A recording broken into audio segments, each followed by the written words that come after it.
All right, outstanding. Hello, ladies and gentlemen. Thank you for being here today and for allowing me the opportunity or entrusting me with the opportunity to share with you some of the most important lessons learned throughout the course of my life. And first of all, if you ever get into public speaking, I don't suggest going to participate in an evolution the morning of your speech where you have to yell at the top of your lungs for 3 straight hours. Bear with me. Hopefully my voice can sustain this speech. I never give the same speech, by the way. So what you just heard right there, we're not going to just be rehashing all of that old stuff. All right? We learned a lot this morning about teamwork during that 3 hours. By the way, go Ruck Cadre. Thank you guys. Amazing evolution. Yeah. Those guys are legit. You guys got a little taste this morning of what BUDS is like, basic underwater demolition SEAL training. If the water was colder, it would have been almost exactly like BUDS. Those guys did a great job. It was so cool for me to be out there with you. But teamwork, we're not going to talk a lot about teamwork today. We're going to talk a little more about individual stuff. And we'll get into that here in a minute. But before I move into that, someone asked me one time, what is the number one quality that you look for in a teammate? All right? And I'm used to being on a team. Actually, no one who's in the Navy SEALs calls the Navy SEALs the Navy SEALs. You know what we call it? The teams.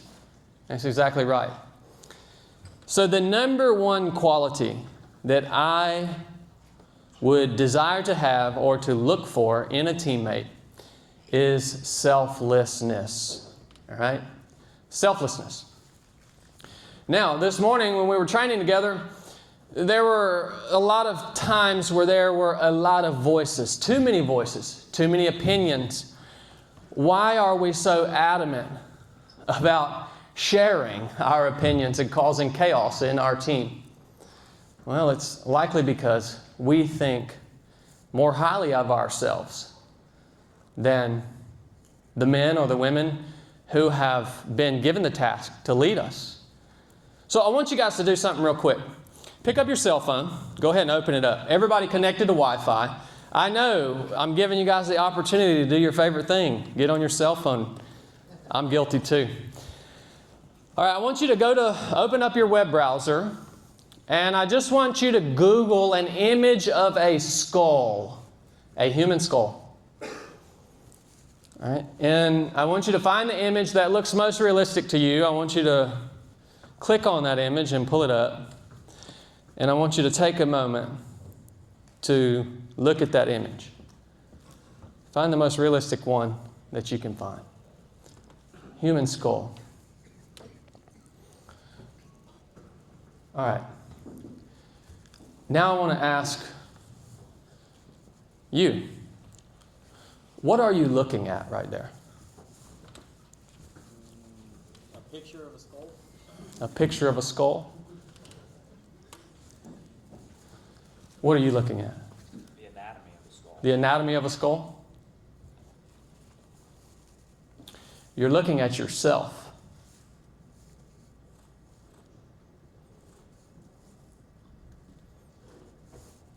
That's going to be you. Let that sink in. You're looking at an image of yourself. That will indeed be you.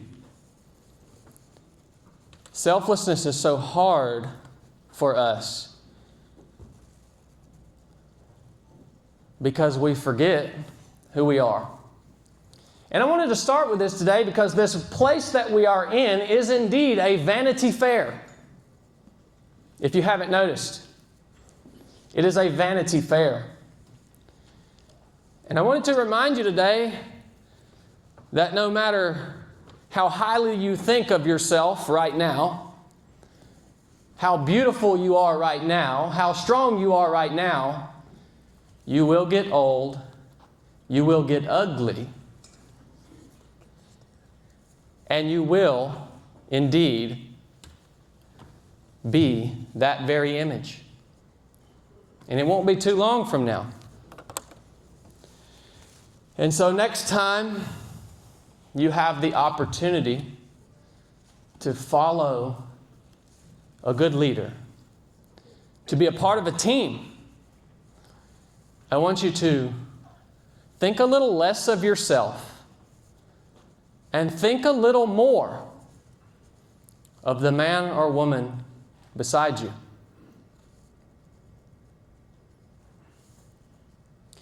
If everyone in a team can do that, that team will indeed, in an instant, become an unstoppable force. It's that simple.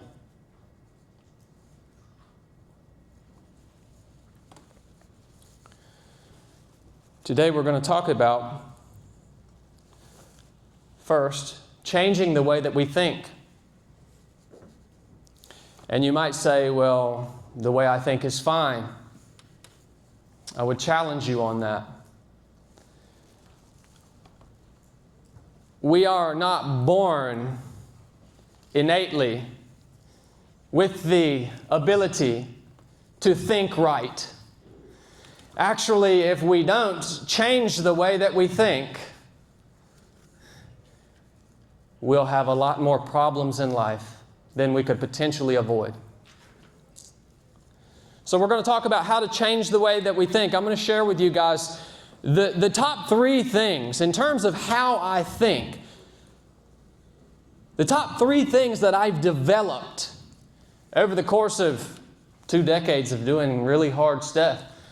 I'm going to share with you guys those 3 things. And then after that, we're going to go beyond that. And we're going to discuss how we can renew our minds on a daily basis as individuals, okay? So that's the talk today. Are you guys excited? And please understand, this speech, I hope for you, will be more of an opportunity to receive instruction than an opportunity to leave here feeling warm and fuzzy, okay?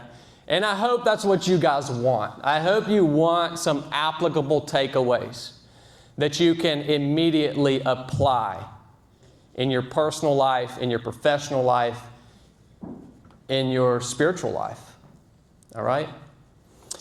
A little bit about myself before I give you guys those 3 things in terms of how I think. As was discussed briefly, they did leave out the part that I barely graduated high school. Somehow I became a Navy SEAL. Yeah, that's wild. Barely graduated high school. One day I was working a construction job. I saw an ad banner pop up that said U.S. Navy SEALs, the hardest military training in the world. Those Green Berets back there, they might debate me on that. But that's what the ad banner said.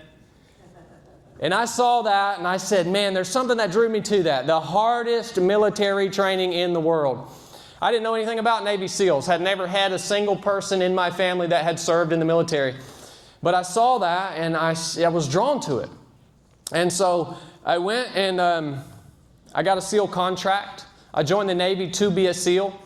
On the last day of Navy boot camp, because all SEALs have to go through Navy boot camp, on the very last day, we literally had just finished the final training evolution called battle stations, and we were lined up in formation, just like we were this morning. Me and my boot camp class, we were walking to the ceremony to exchange our hats that said recruit for a hat that said Navy. And I was walking to the room where I was going to officially become a U.S. Navy sailor. And my drill instructor comes to me in that formation, taps me on the shoulder, pulls me out of formation, and tells me I have to go to medical.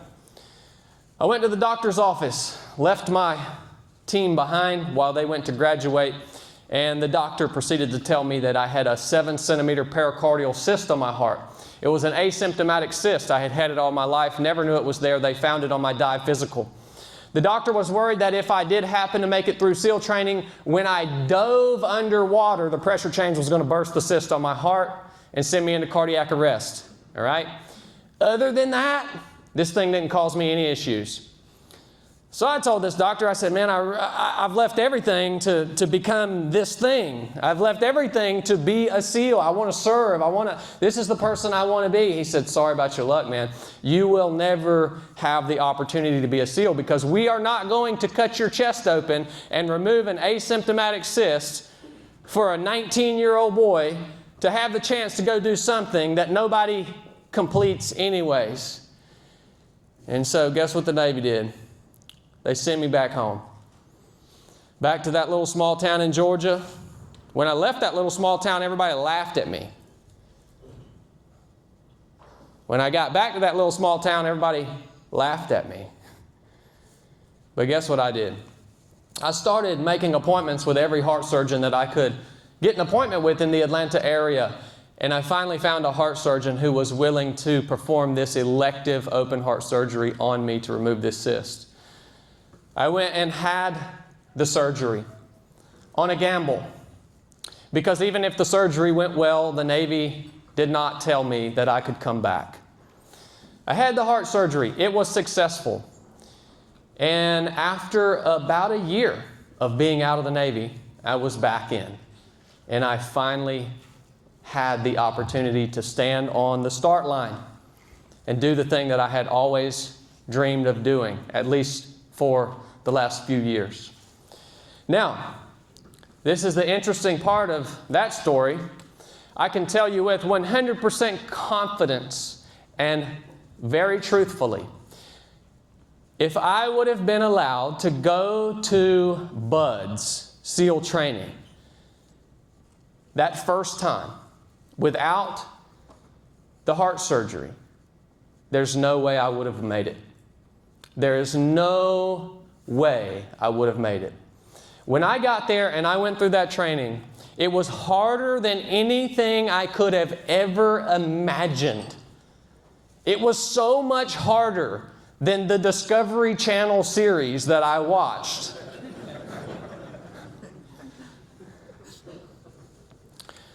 But you know what?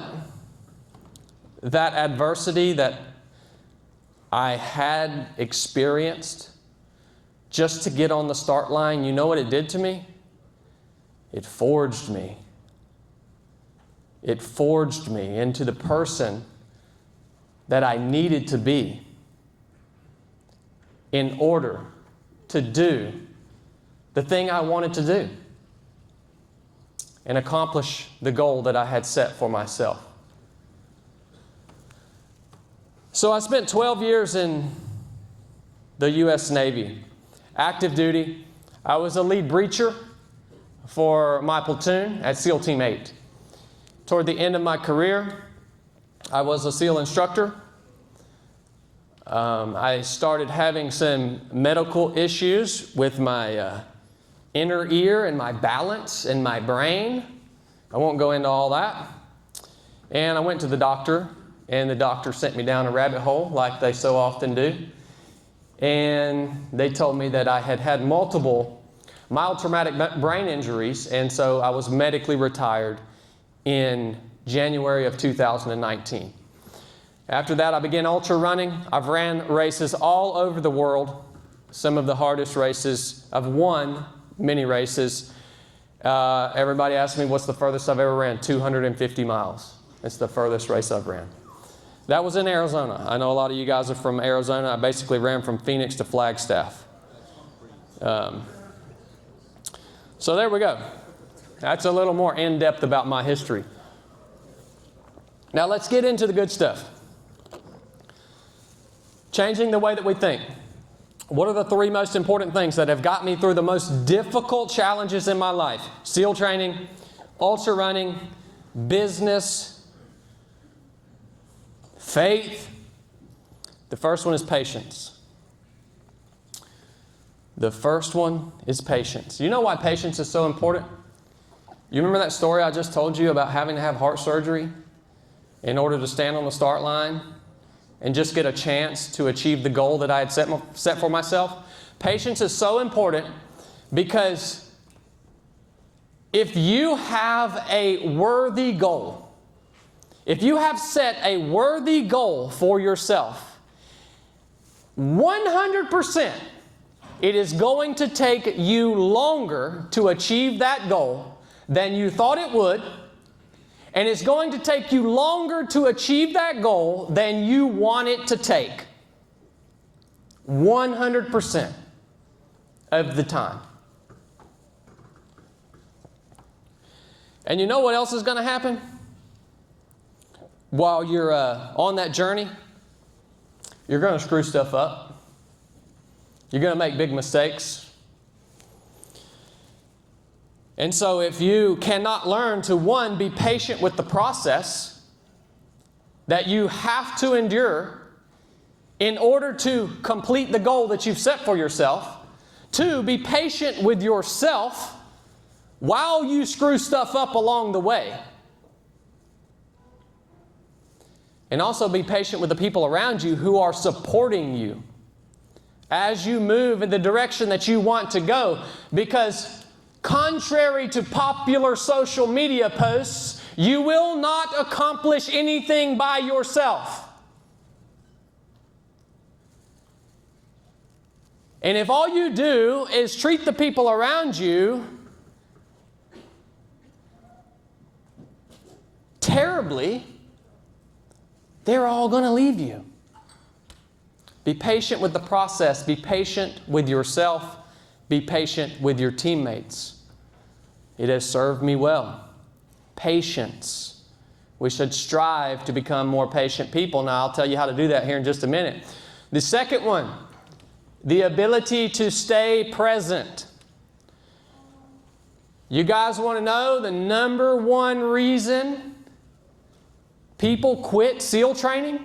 We started Bud's Class 278 with 300 men handpicked from American society.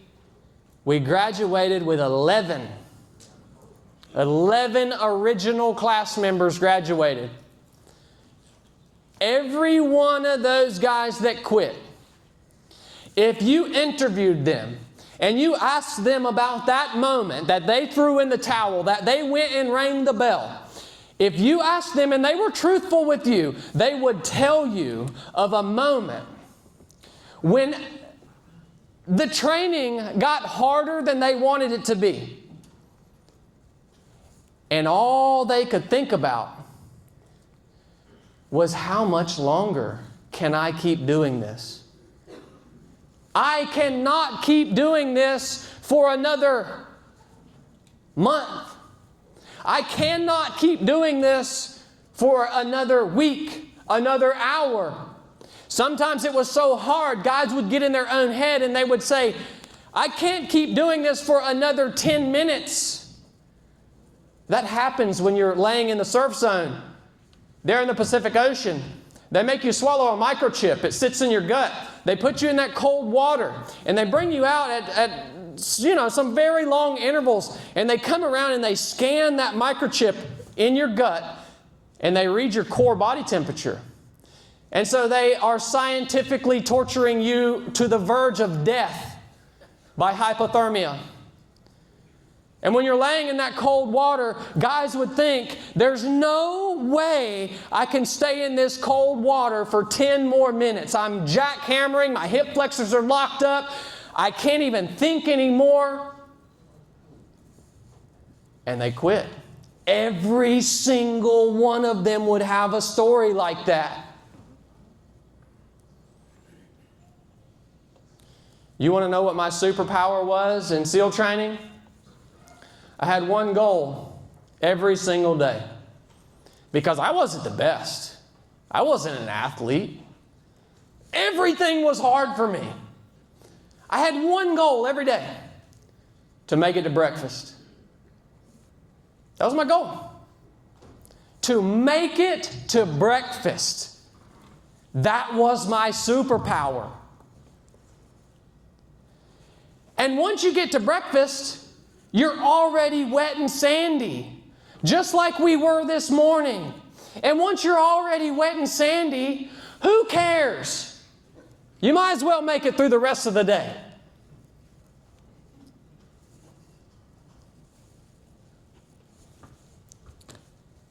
The ability to stay present, which is easy, by the way, when life is easy. In the midst of adversity, the ability to stay present becomes extremely difficult, and it requires constant awareness of your thoughts,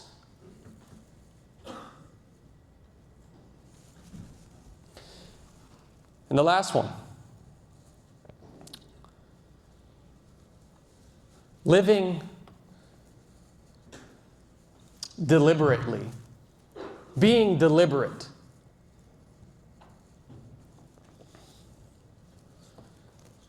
This is the exact opposite of what your default is as human.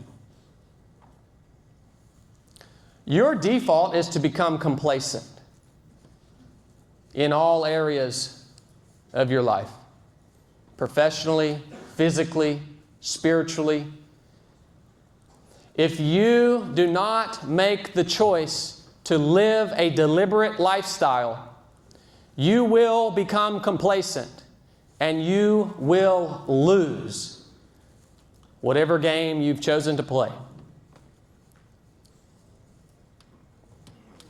That means we have to think about what we are doing with our time. Be patient, be present, be deliberate. Now, how do we make these things our default reaction during moments of adversity? Does anybody know?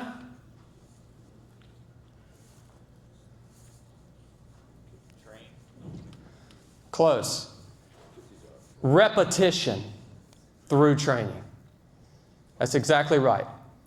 How do we make these things, being patient with the process ourselves, with our teammates, staying present, not thinking too far ahead, but focusing on what is the next step that I need to take in order to stay in the fight? Being deliberate, being calculated about how we live our lives. These things only become our default reaction by way of thousands of repetitions. Thousands of repetitions. And each one of those reps, it has to be something that scares you, that you don't feel ready for. How many of you have something on your calendar right now that scares you? That you feel like you're not ready for? That you know if you had to do that thing today, you would fail. And so you have to train. You have to be patient. You have to stay present. You have to live a deliberate lifestyle in order to accomplish whatever that thing is that scares you today. If you do not have that thing on your calendar now, you are wrong. Or we could just say, you're okay with being average. That never ends. Your training is never complete. Because even when you develop these things and they become innately, they become the way that you think, the way that you respond to adversity, if you do not continue to exercise these things, you will lose them. And you will become impatient and you will think too far ahead and you will fail. So I want to encourage you guys, if you don't have that thing, find that thing and commit to it as one single repetition. And understand that that has to become your life. Now that sounds really radical. If you thought that was radical, wait till I'm about to say the things I'm about to say.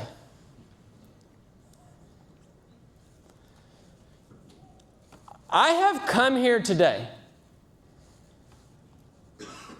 only to speak to the people who want to be the best. If you do not have a desire to be the best in some area of your life, then nothing I am saying right now applies to you. Because these are radical things.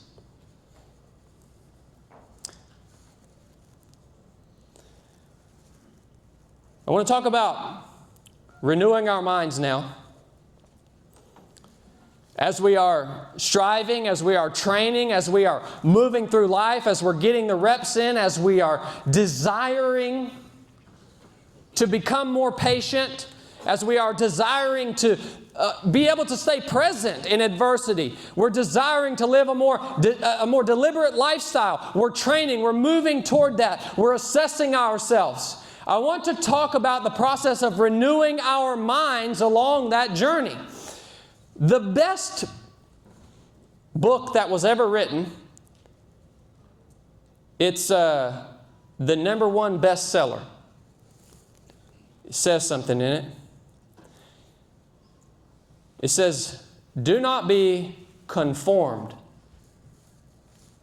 to this world, but be transformed by the renewing of your mind. You see, this book right here is telling you how to live. Do not be conformed to this world, but be transformed by the renewing of your mind.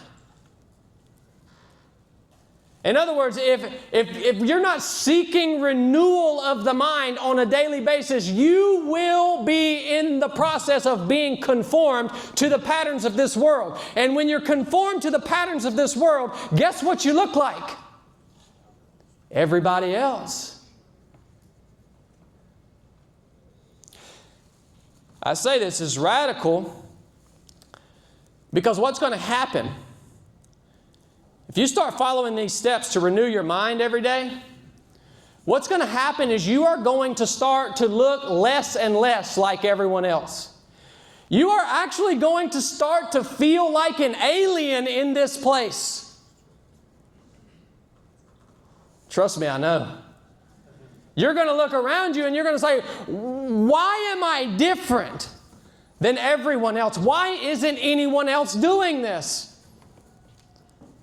But that is indeed the path to greatness.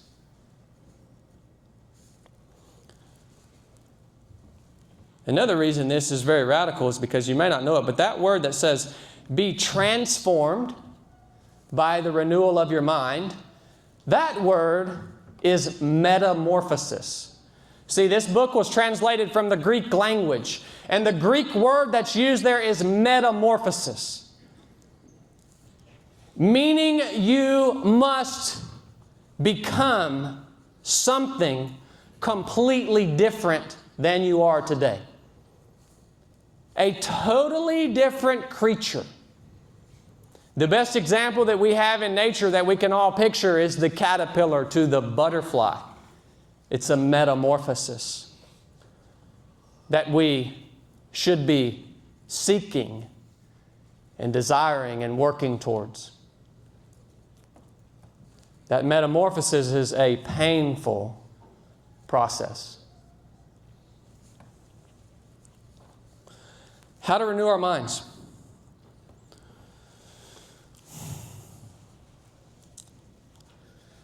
It's really not that complicated. The first thing that we have to do is we have to think about our environment on a daily basis. And I mean environment specifically in the sense of who are you surrounding yourself with? If you ask yourself, that question right now, most likely the answer is you are surrounding yourself with people who are just like who? You. Can you expect metamorphosis if you are surrounding yourself with people who are just like you? No, you can't, can you? Our environment, the people that we surround ourselves with. Now, why don't we want to be around people who are so much better than us? When we walk in the room with them, we feel like a fool. Why don't we want to be around those people? Ego, yeah. Yeah, because we don't want to feel like fools, do we? We think so highly of ourselves. We're more concerned with ourselves than we are concerned with this metamorphosis. I think about these guys back here, these 2 Green Berets back here. 11 combat deployments. You want to know why I came and I subjected myself to their training this morning? Because I know I can learn from that dude. That dude's done more than me. I want to see what he has to offer. Because I know that dude, he's going to call me out and he's going to call me up. Because I don't have anywhere close to 11 combat deployments. Us Navy SEALs, we were prima donnas. We weren't going to do back-to-back deployments, man. We had to go surfing, take care of our hair. I can learn from that dude. When I decided I wanted to become a Navy SEAL, I couldn't swim. Guess what I had to do? I had to take a swimming test. I had to go and take a swimming test in front of a real-life Navy SEAL, knowing I couldn't swim. Do you know how I felt? Walking through the front doors of the aquatic center to go take a swimming test in front of a real-life Navy SEAL and a bunch of other dudes who were trying to become Navy SEALs just like me, who were athletes, collegiate and Olympic swimmers. Do you understand how I felt when I walked through the doors of that aquatic center every single week to take a test, knowing I wasn't good enough to pass, knowing that I was going to fail, knowing that everyone there was better than me? I felt like a fool. You can't avoid it. But I kept showing up week after week after week to learn everything that I could from those guys who I wanted to be like, to learn from them. And after they got their laugh in, and they poked a little fun, they accepted me. And you know why they accepted me? Because I kept showing up to an environment that I was obviously not ready for. The people who you are surrounded by in life are indeed impacting your mind. And if I could give you a piece of advice, it is to find people who are so much better than you in your industry, in your church, in your own personal endeavors, and do whatever you can do to be around them. And by the way, give them full permission to call you out and to call you up. And it'll start to change who you are. And it'll start to change the way that you think. The next thing that we must do every day to renew our minds is we must be hyper aware of our input. Every person who I have trained and coached who is at the top of their game, they are all hyper aware of their input. You know, it's funny to me that many of you, and I included, for years and years, many of you have all kinds of issues in your life. You can't seem to find a solution. You have issues in your professional life. You have issues in your marriage. You have issues as a father, as a mother. You have all these issues and you can't figure out why. Is it just me? And all the while you're feeding yourself garbage on a daily basis. You're a pig.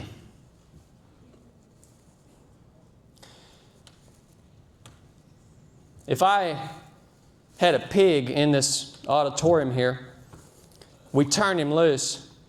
We had a bucket of garbage right here. And then right here we had a plate of the finest food from the steakhouse right over here. We turned that pig loose in here. You know what that pig would do? He'd go stick his head in that bucket of garbage. That's what you're doing every day. And you wonder why your mind's so jumbled up? You wonder why you can't think straight? You wonder why you have so many problems in life? It's because the first thing you do in the morning is you get up and you run and you stick your head in that bucket of garbage like a pig and you feed yourself through your eyes and through your ears. You feed yourself garbage. Now, while that pig's over here eating out of that bucket of garbage, if I could snap my fingers and I could turn that pig into a human, guess what would happen? That human would pick his head up out of that bucket of garbage and he would look at all of you and he would be ashamed that he had been eating that garbage for so long. And many of you need to pull your head out of the bucket of garbage that you're consuming, that is destroying your mind, that is destroying your family, that is destroying your business, your profession, your spiritual life. You need to pick up your head out of that garbage and you need to feel that shame. And you need to become a man and you need to go over to that fine plate of food that is available. And that's what you need to start feeding yourself. Boy, that's radical. I'm telling you, there's certain music you can't listen to. I'm telling you, there's certain things that you ought not watch. I'm telling you that there's certain things that a man just can't eat. Boy, that's radical, ain't it? You want to be the best?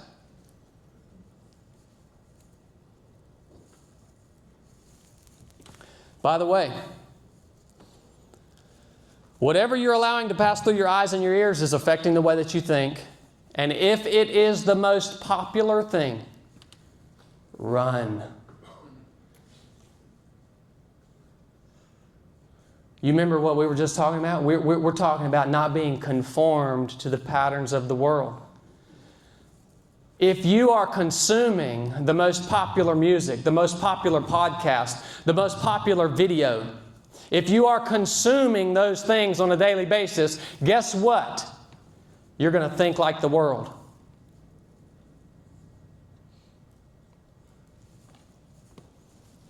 The final thing in this process of renewing our mind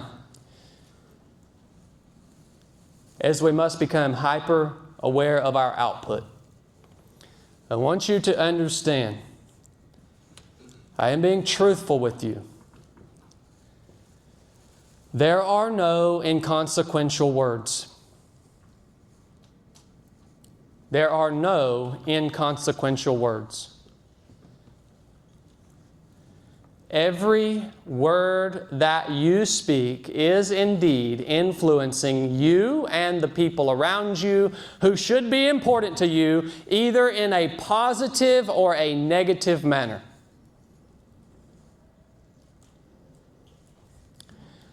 I've known this for a long time, but it sounds kind of like it's too good to be true. I actually tested it on someone because it had worked for me for so long. I showed up at a race one day, an ultra marathon. It was a last man standing race. You run a loop until everyone else quits and only one guy's left. All right? I saw a guy at this race.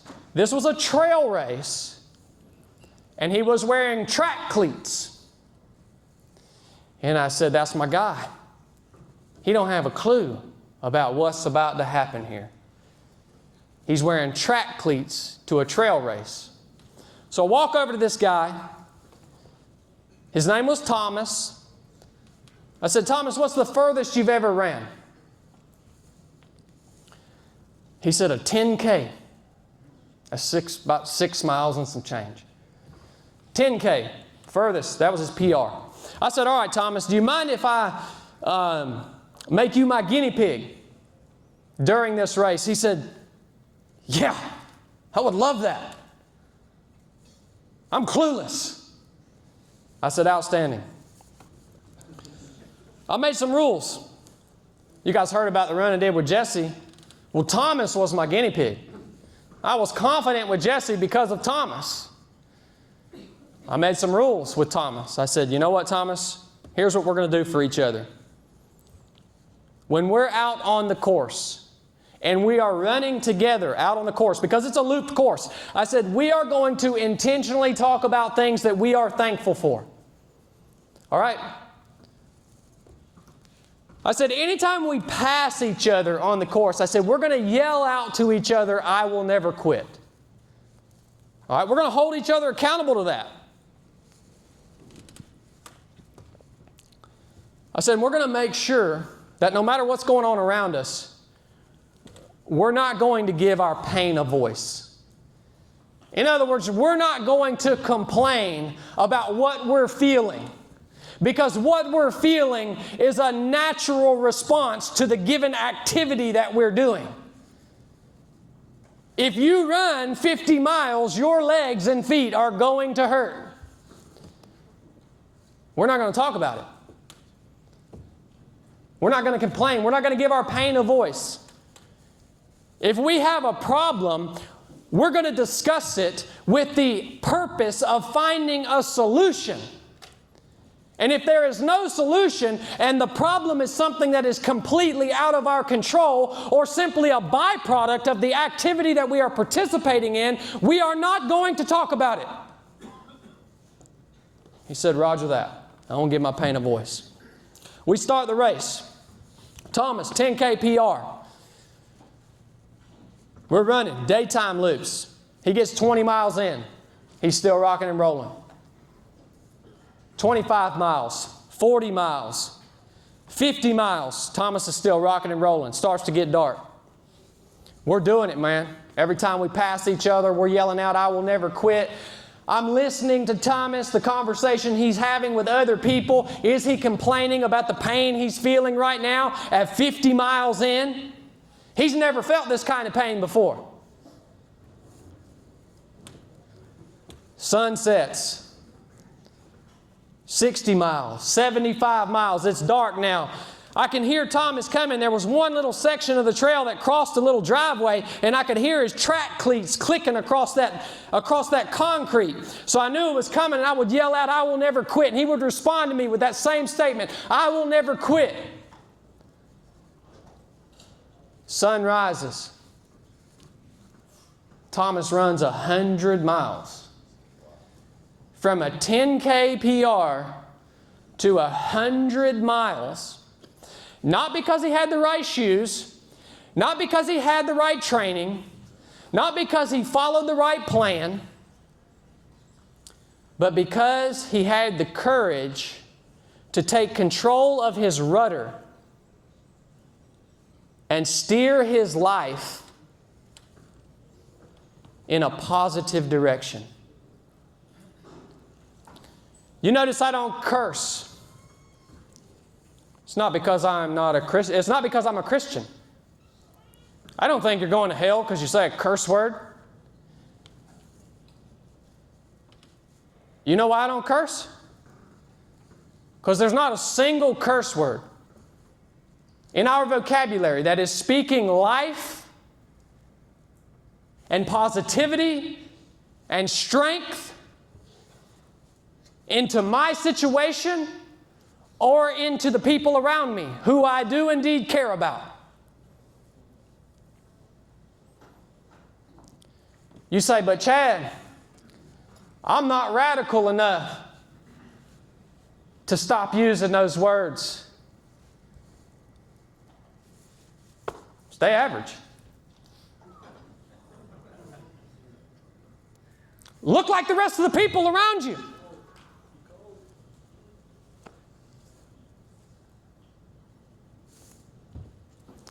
I made this decision long ago.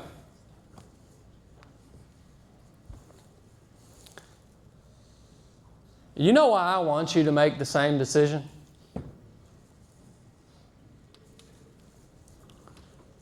Because whether you've realized it or not, we are all together in a fight. Together. It is important to me that you win. Because if you win, your family wins. Because if your family wins, your communities win. Because if our communities win, our country wins.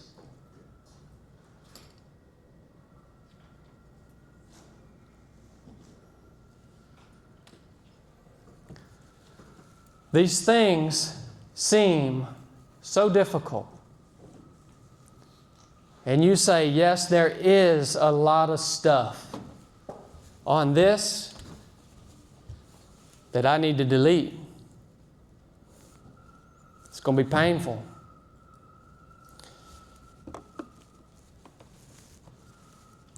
You say, yes, I need to consider who I'm hanging around. And I need to seek out some men who are going to call me out and call me up. You say, yeah, my language is bringing everyone around me down. You think that's silly? Even the little F-bombs that are dropped out here in the hallway. Do you understand that that is holding you back? You don't believe me.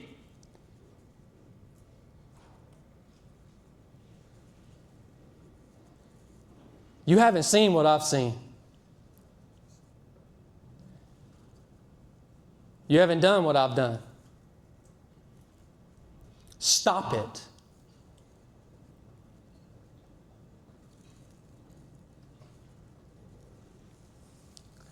Yes, it is hard. Yes, it requires deliberate work. Yes, you need people around you to hold you accountable. You will not do it yourself.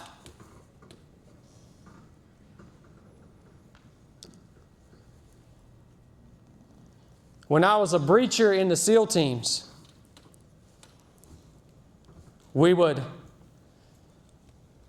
gather intel on a target. We would choose our primary breach point. And I would build a bomb in order to make the primary breach for my team. I would spend hours sometimes building a wall charge. We would go out on mission. We would move forward to the target. I would get my bomb out and I would go place it at that breach point. And I'll never forget the times that I would look behind me and see my whole team lined up, ready to get some.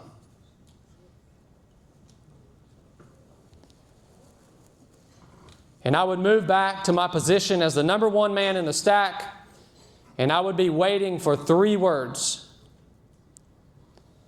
Execute, execute, execute. And that was my signal to put power to that bomb and to release utter violence. And every morning that I wake up, I know I have to renew my mind. I'm going to have to be patient. I'm going to have to stay present. I'm going to have to be deliberate. Every morning when I wake up, the 3 words that run through my mind are execute, execute, execute. Because you have a team behind you who is depending on you to execute, execute, execute. You have a family behind you who is depending on you to execute. You have a community behind you who is depending on you to execute. To become the best person that you can possibly be. And if you can't find enough purpose in your own life to do these things that we just talked about for yourself, then do it for the people who are depending on you.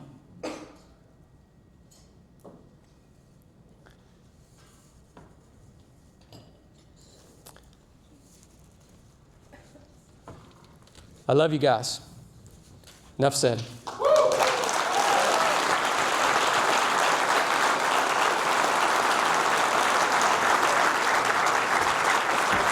you want any Q&A or? Oh, yeah. It's up to you. Do you have some? I didn't even know. Hey, we got a few more minutes, real quick. Don't anybody get up. Dinner should be back here at 7 o'clock. We'll have some drinks and stuff like that, and then we'll have food.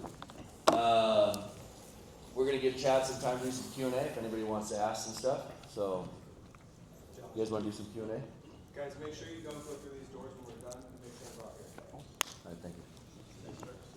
Where from Georgia you from? Atlanta, Georgia. What part of Atlanta? Rome. Yes, sir. What's the name of the job that you had one more time? In the military, it was the breacher. Yeah, breacher, yep. Breaching, that's your job. Mm-hmm. Yes, sir. Yeah, I don't do much breaching anymore, but maybe one day. Yes, sir.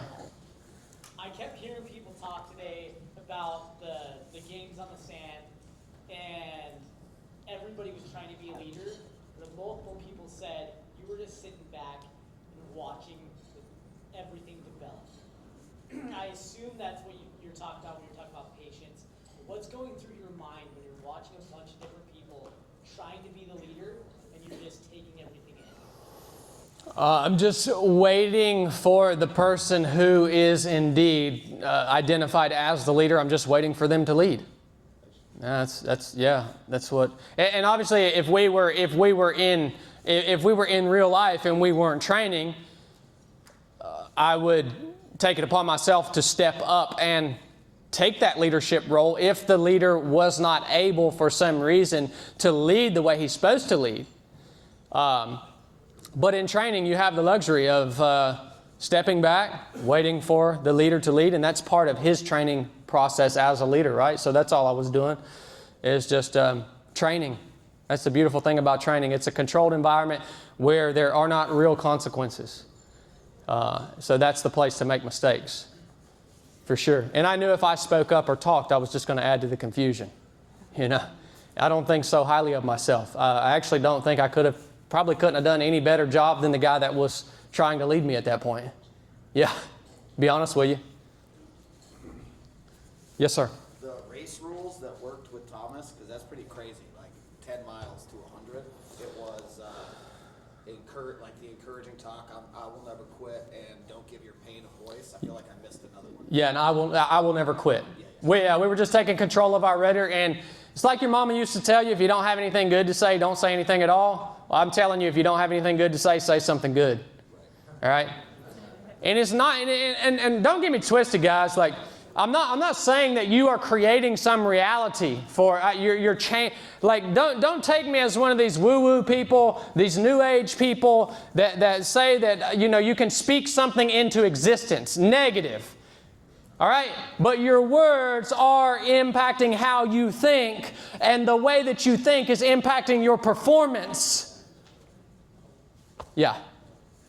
Something just to piggyback on that, like leading up to the moment of like what put you in a position to want to like guinea pig that on someone, like, because it seems like you've done several races prior to that. Like, I know you've been in situations probably where everyone's been in a situation where it gets hard to continue thinking positively, where like you have every reason why you should stop. Your mind is a very powerful tool. So I'm assuming like you experienced that with yourself, talking yourself through tough situations like that. Is that pretty accurate to say that's why you wanted to see if it was something that was replicatable? Yeah, I had to proof test it before I came here and taught it to you guys as gospel, right? I had to proof test it. That's exactly right. I mean, literally, dude, I'll tell you how powerful I've experienced my own mind being. I have been sick before in preparation for a mission. I have been sick. My mind was so powerful that I was so focused on the mission that my mind somehow staved off the symptoms of the virus that I had. And I had 0 symptoms. We went and did the mission. We were done. And immediately it hit me. And I literally collapsed. That's how powerful your mind can manifest things in your life, man. Yeah. That's awesome. Yes, sir. So I've seen some of the podcasts you've been on, and one thing that struck me was your faith. Mm-hmm. And it was really impressive with you. Two-part question. When did you get saved, and how much would you say your faith impacts, more specifically, like when you're on the runs? Do you stay in a constant state of prayer? How do you do these things? No, I don't. So I'll answer both questions. When was I saved? By the way, what's he talking about? Saved from what? I was saved from the wrath of an almighty and holy God, a wrath that I deserved.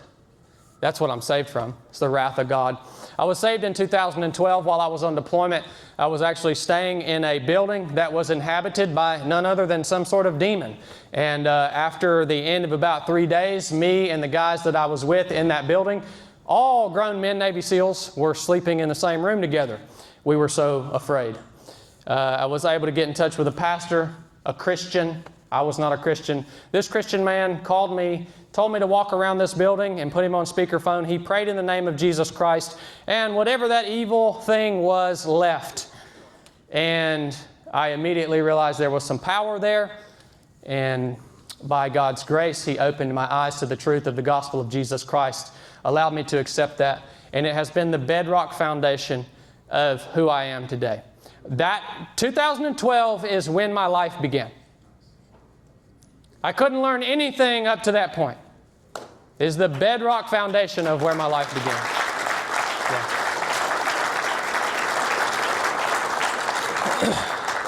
Yeah, that's the short version of that story. And when I run, no, I don't really stay in a constant state of prayer. I mostly just think about how my Lord and Savior Jesus Christ is probably laughing at me for doing such a stupid activity.